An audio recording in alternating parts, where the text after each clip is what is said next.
News 24 today Chanakya का state analysis आपको आज दिखा रहा है 5 राज्यों का चुनाव जो हो चुका है, उसके बाद 4 राज्यों का एक प्रिडिक्शन। एग्जिट पोल का दिन है। जल्दी से आपको छत्तीसगढ़ के बाद अब मध्य प्रदेश का सीटों का भी आंकड़ा दिखा देते हैं। पहले वोट शेयर एक बार याद दिला दूं। थोड़ी देर पहले हमने आपको बताया बीजेपी देखिए 45% वोट लेगी, 45%, और कांग्रेस रह गई 38% पर।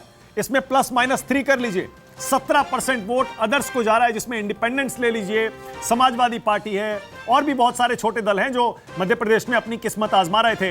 लेकिन 45% वोट शेयर का मतलब मध्य प्रदेश में आप अंदाजा लगा सकते हैं शिवराज सिंह एक बार फिर कितनी बड़ी जीत की तरफ यहां बढ़ते हुए दिखाई दे रहे हैं। अब जरा सीटें भी देख लीजिए।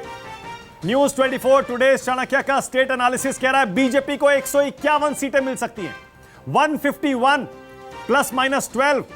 अगर 150 सीटें 230 में से बीजेपी को मध्य प्रदेश में मिल रही हैं, इसे एक बहुत बड़ी जीत कहा जाएगा।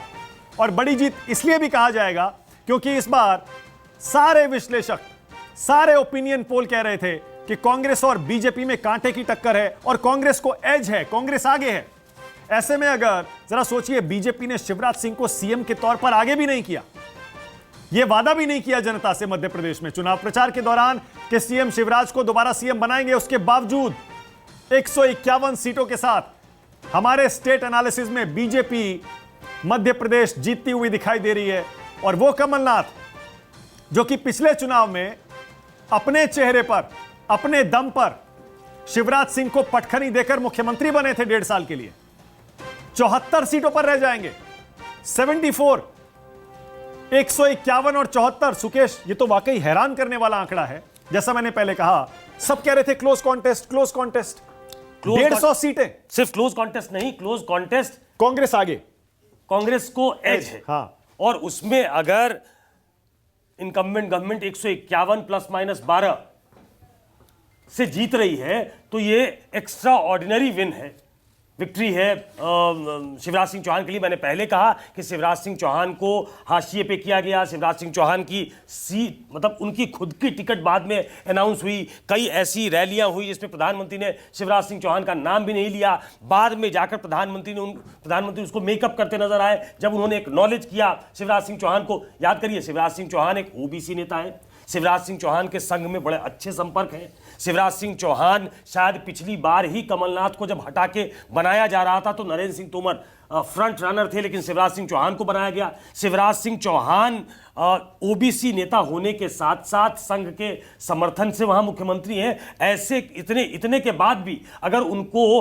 आगे नहीं बढ़ाया जाता है, मतलब कहीं बीजेपी के दिमाग में इस बात की आशंका थी कि शिवराज सिंह चौहान के नाम पे हम चुनाव, शिवराज सिंह के दिन खत्म हो गए, दिन लद गए। लेकिन बीजेपी टॉप लीडरशिप ने शायद यही समझा था। 151 सीटों के बाद अगर वो डिनाई कर दिए जाते हैं चीफ मिनिस्टर शिप, उनके साथ बड़ा अन्याय होगा। तो ये भी बड़ी बात होगी। और उनको अगर कोई रिप्लेस करने वाला होगा तो मुझे लगता है कि किसी ओबीसी से ही रिप्लेस कराया जाएगा, क्योंकि नेशनल डिस्कोर्स में ओबीसी एक बहुत बड़ा मुद्दा है। अच्छा, तो ऐसे वो उनको एडवांटेज देता है कि शायद वो उस पद पे बने रहेंगे इस सीट से। मैं खुले तौर पर आपके इस ओपिनियन से अपनी असहमति जताते हुए मेरा यह मानना है कि शिवराज, अगर यह नतीजा आता है, इतनी बड़ी जीत आती है, तो शिवराज सिंह दोबारा मुख्यमंत्री बनेंगे। विनोद जी, मैं ये समझ रहा हूं। नहीं, मैंने यही तो कहा। हाँ, आपने सहमति जताई है, असहमति नहीं। अच्छा, आप भी ये कह रहे हैं शिवराज बनेंगे? मैं कह रहा हूं कि उनको हटाना बहुत मुश्किल होगा, चाह के भी। Okay, alright.